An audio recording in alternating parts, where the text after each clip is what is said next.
Hi, welcome back. Well, I got my friends Andy Rick and Rick Dipper from Baby Joe's Barbecue Company, and I also am holding this giant, massive prawn that we're going to be cooking up for all you guys out there. And tell us a little bit about your barbecue sauce and how it came to originate and all the poop. Well, we've been cooking since about 1984 as a barbecue team, and over the past 5 or 6 years we've kind of talked about having a sauce that we'd like to maybe put into production and maybe let our friends and other people share the good taste that we've developed over the years. And over the past couple of years, we've done really well in some of the sauce competitions. We took a 3rd place in one of the worldwide Jack Daniel's contests, and that really put us on the road to putting together a sauce and marketing it. And so what we have here is Baby Joe's back-of-the-yard sauce, and we're doing pretty well with it. You know, if you're not familiar out there, there are several barbecue competitions that are held, contests and that we all participate in on the weekends, usually in the spring, summer, fall, and it's a really good time. And that's what Rick means by a barbecue team, barbecue competition. And later in the year, we'll be getting into that a little bit more. But we've got these beautiful prawns here that are so cool. I don't even know if we should cook them. They're so lovely. But we're making some barbecued shrimp. And what do we got to do, guys? So why don't we get started? Okay. Why don't we start talking about the prawns? First, talk about these prawns. You can use any kind of a shrimp for this. This is a barbecued shrimp dish. It's basically something that we do with barbecue seasoning, sautéed with a little butter and lemon and stuff. Sauté the shrimp. When you buy these head-on shrimp, which are real nice because the heads have a lot of flavor in them. Sure. What you want to do is you'll find that on the shrimp there's some legs and stuff under here. You don't really need all this stuff, and you can kind of just pluck the stuff off of here. You know, get rid of that. What we're going to do today, though, on one of them, we're going to leave the legs on there. Okay. Okay. For like a garnish or something? Yeah, for a garnish. You see these real nice big legs on one of them. It'll be a nice center for the plate there. But the rest of these legs can come off. You see. And we're going to cook them that way, true? And we're going to cook them whole like this. Rick is going to explain what he's doing here, melting the butter down a little bit. Okay. You have some butter? Some butter down. We're going to put some garlic in. Great. Bring the flavor out a little bit. And you have minced garlic there? Some minced garlic. Fresh garlic's the best. Going to bring that around. Oh man, it smells great already. And you got that on a medium-high flame? Medium-high, yeah. Okay. I know these guys are... And we're ready to put those in now. Really? Well, we don't want it to get... Just storm right on Just put them in there, Rick?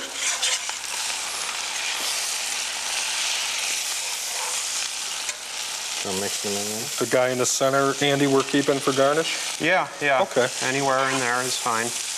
It'll all cook together.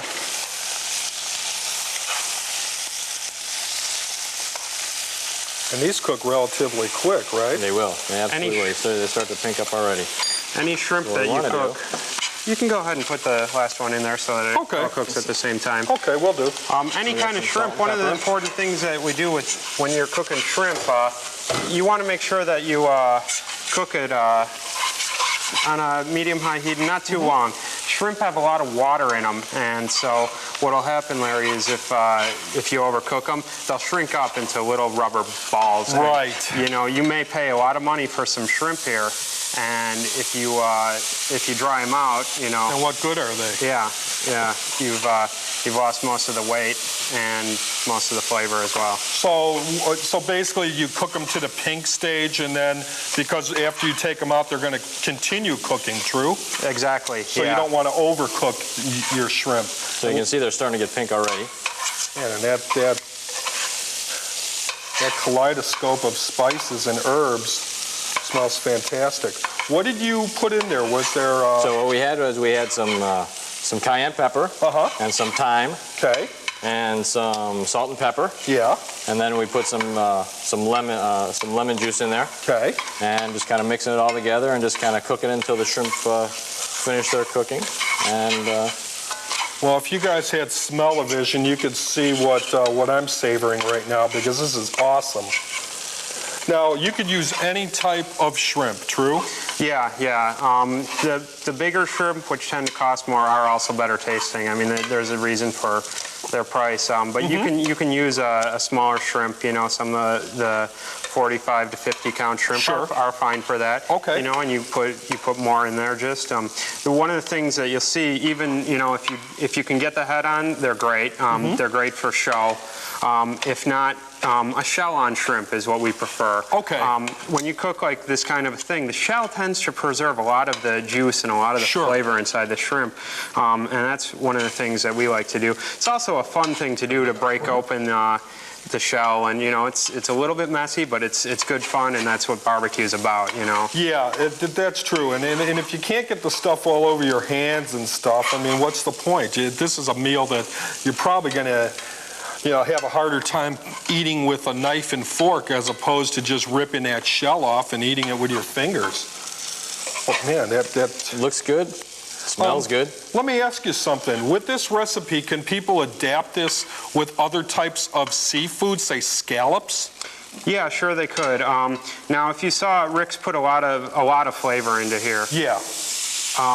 One thing that you want to be careful of, if you don't have the shell on, ease up a little bit. On the spices? Okay? On the spices, okay? Because one of the things is we've put a lot of seasoning in here because it's got to get through that shell. Right, okay? right. So just, go a little It's also bit to your easier. taste, too. It's also to your taste. I just put some Tabasco on there just to kind of turn up the heat. And it infiltrates.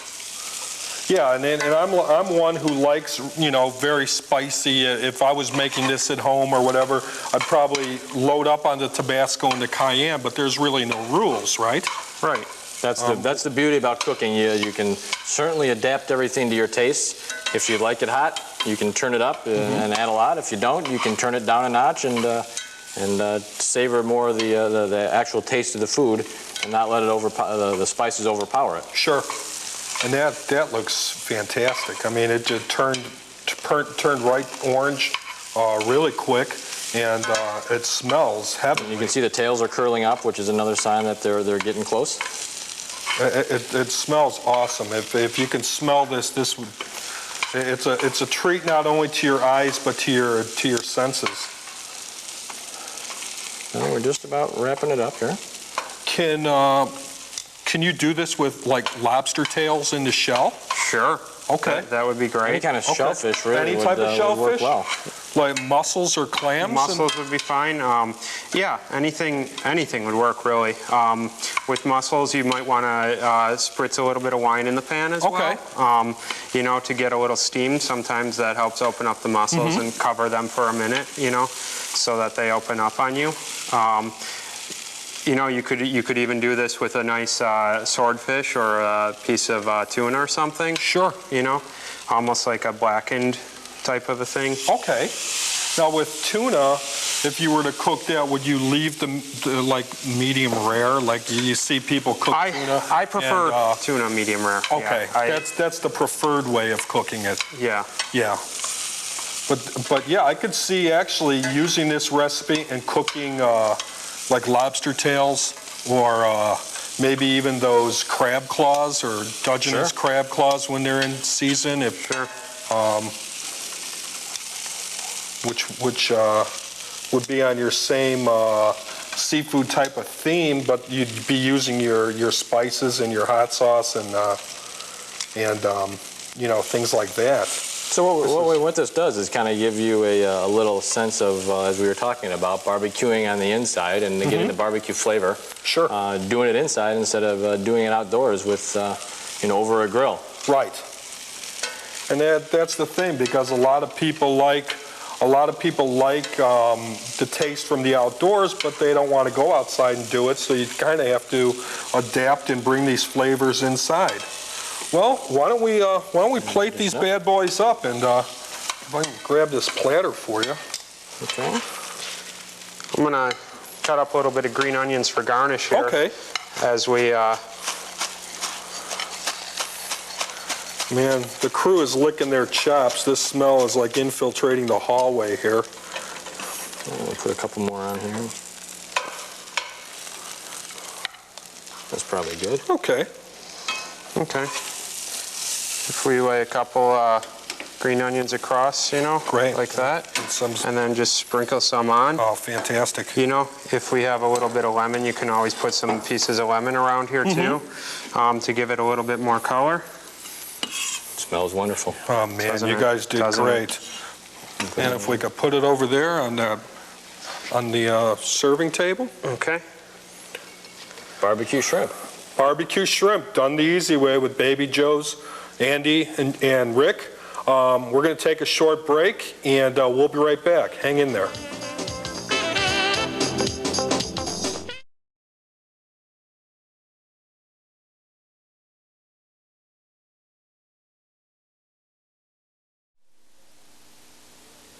Welcome back to Culinary Adventures. We have Andy and we have Rick from Baby Joe's Barbecue Company, and they prepared their barbecue shrimp recipe. Grab a paper and pen and write it down. You'll want this one. For Baby Joe's Barbecue Shrimp, you'll need 1 pound of shrimp, 3 large garlic cloves crushed, 1 large lemon, 1/4 cup of butter, 1 teaspoon cracked black pepper, 1/2 teaspoon of ground cayenne pepper, 1/2 teaspoon of thyme, 1/4 teaspoon of salt, a dash of hot sauce, 1 sprig of chives as garnish. Heat frying pan, add the butter and garlic, saute for 2 minutes. Add the shrimp, cayenne pepper, black pepper, thyme, salt, hot sauce, and fresh squeezed lemon juice. Cook until shrimp are pink. Well, I'm glad you got that easy-to-do recipe. And we're back, and we're going to be cooking some pork tenderloins, and we're going to do oven smoking using Jim Beam smoking chips. So, guys, what do we got to do here to assemble this? Well, the first thing we need to do is rub it down. Okay. We have a couple of tenderloins here. And you have some what? Some garlic? We have a little bit of fresh garlic. We'll put it on both sides here. Okay. While I'm doing this, our ingredients are going to be garlic, salt, pepper, and thyme. Okay. We're going to rub with. Obviously, you can put in a little bit of cumin here if you'd like. That's always nice flavor with the pork tenderloin to give it a Southwest flavor or any other kind of a flavor that you might want. Okay. A little bit of salt here, excuse me. Put it in there and we'll rub it all in. So, pepper and thyme. Great. Pork, when you think of barbecue, a lot of people think pork. Right. And it's actually one of the things that we find that our sauce goes really well with. So you get the stuff in there, rub it in. When you do this at home, you want to set them out for about a half an hour, just to make sure that the rub gets in there to flavor it a little bit, and just to temper the pork a little bit. Sure. When you never want to cook anything that you're smoking that comes too cold out of the refrigerator or from the certainly not frozen. It tends to absorb too much. So bring it to like room temperature, maybe 20 to 30 minutes. Yeah, Okay. just put the rub on, let it go. Okay. And while it's going, you put your pan on the stove to get it nice and hot, so that when we add our chips, we have a nice Get hot them to pan smoke. that they're going in. What we've done is we've put a rack in the pan so that our pork is not sitting directly on. The other thing that you'll see is the pork has a slightly thinner head. Push it back in a little bit, okay? Okay, fold it over. So that it cooks all evenly. Great. Otherwise, what's going to happen is this one will dry out. Yeah, it'll cook sooner than the rest of it. Yeah. Okay. So we'll just go ahead and put those in there. And we're going to put the Jim Beam chips, which have a real nice whiskey flavor, in there. Okay. Spread them out. A little bit of water so that it So it exudes some smoke. so it exudes some smoke. It's important to smoke your to put a little bit of water on your chips so that they smoke and Sure. don't burn up right away. And you soak those for about an hour, true? About an hour, half an hour minimum, anywhere from an hour to overnight. Bigger chunks you want to Great. put a little more. Then what we do is we Cover it with cover foil. it with foil.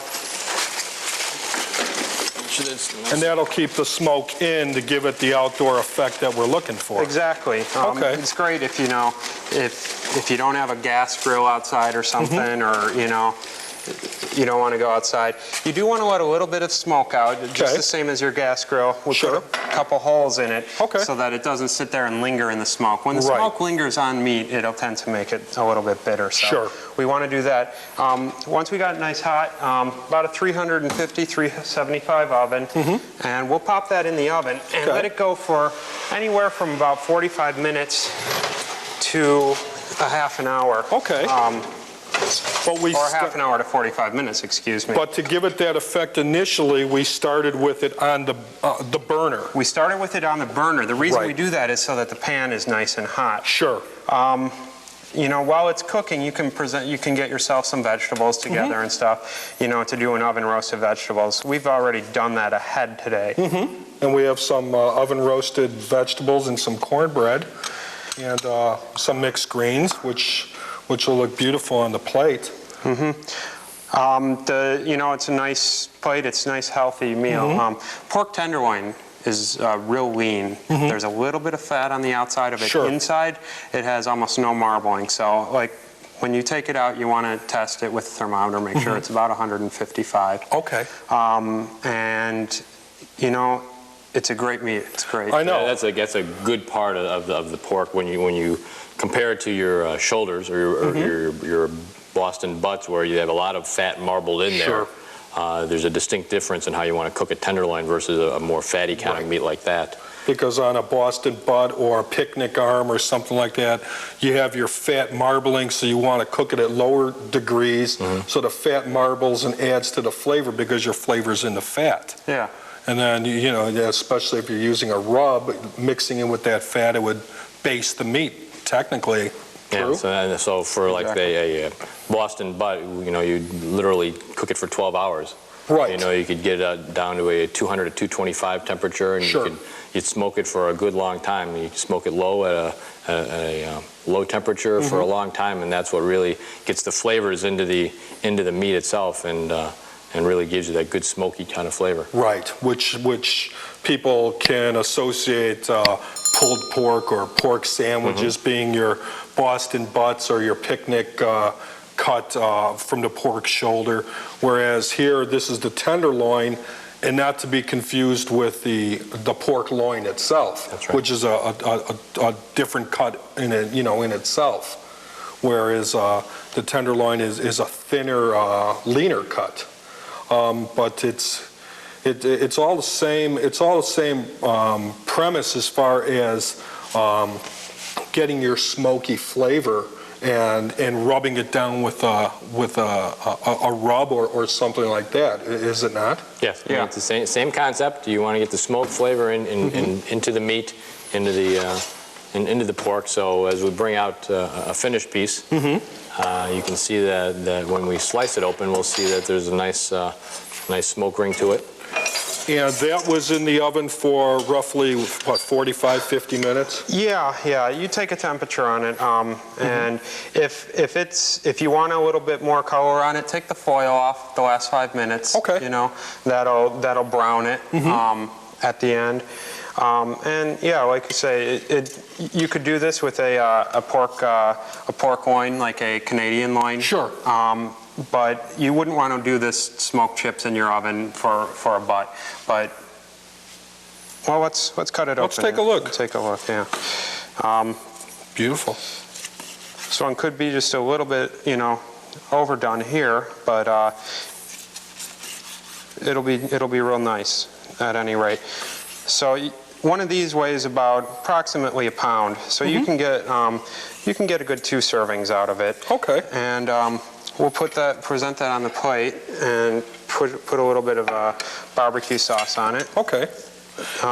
And Andy, I want to show or illustrate what we were talking about when you said to take the thin end and fold it over.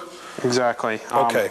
It kept, if we had continued to cook it like flat like that, this would have been a little dried. Okay. Real dry piece of real dry piece of meat. Sure. So we slice a few slices on there, more or less, however. We like to put a little bit of sauce on it then, okay? That's you beautiful. Could, if you're serving at home, put a bottle of barbecue sauce on the middle of the table for people who like a little bit more. And that's it, basically. Grilled vegetables on the side, a mesclun salad, which you can find at a store, and a piece of cornbread. It makes a great meal. Very healthy, you know. Can't beat it. No, and it looks outstanding, and it smells even better. And why don't we put it on display, if you wouldn't mind? Indoor barbecue pork. Indoor barbecue pork with the Baby Joe's guys.